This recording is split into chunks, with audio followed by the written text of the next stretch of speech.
নির্বাচনের নির্দিষ্ট তারিখ ঘোষণা হলে যে সংকট তৈরি হয়েছে সেটা অনেকাংশে কেটে যাবে বলে মন্তব্য করেছেন বিএনপির ভাইস চেয়ারম্যান শামসুজ্জামান দুদু।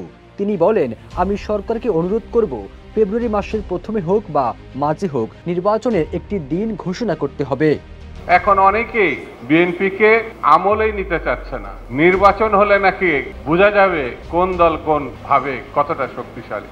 বিএনপির এই নেতা আরো বলেন, এখন অনেকেই বিএনপিকে আমলে নিচ্ছে না, নির্বাচন হলে বোঝা যাবে কোন দল কতটা শক্তিশালী। আমরাও মনে করি নির্বাচনটা খুব জরুরি। নির্বাচন হলে কারা 2টা না 3টা সিট পাবে নাকি জামানত বাজেয়াপ্ত হয়ে দেশ ছাড়া হবে সেটা নির্বাচন ছাড়া তো বোঝা যাবে না।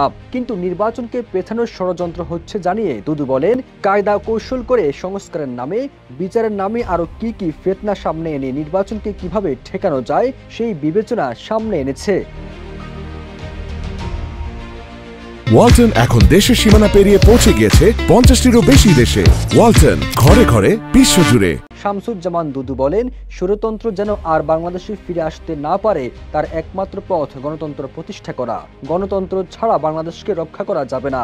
এই জিনিসটি বর্তমান সরকারকে মাথায় রাখতে হবে। আওয়ামী লীগের আগামী 100 বছরের মধ্যে ফিরে আসার কোনো সম্ভাবনা নেই জানিয়ে আওয়ামী লীগকে হত্যা করেছে, খুন করেছে। সে হত্যাকারী শেখ হাসিনা। কিছু কিছু তথাকথিত বুদ্ধিজীবী, তথাকথিত রাজনীতিবিদ, তথাকথিত বিশেষ মহল মনে করে তারাই ক্ষমতায় আসে।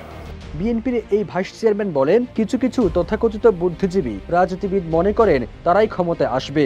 বিএনপি এবারের প্রথম ক্ষমতায় যাবে তা নয়, এর আগেও একাধিকবার জনগণের সমর্থন নিয়ে ভোটে জিতে ক্ষমতায় গেছে বলেও জানান দলটির শীর্ষ এই নেতা। 11 জুলাই দুপুরে রাজধানী জাতীয় প্রেস ক্লাবে এক প্রতিবাদ সভায় এসব কথা বলেন শামসুজ্জামান দুদু। সবুজ আলম, ইত্তেফাক।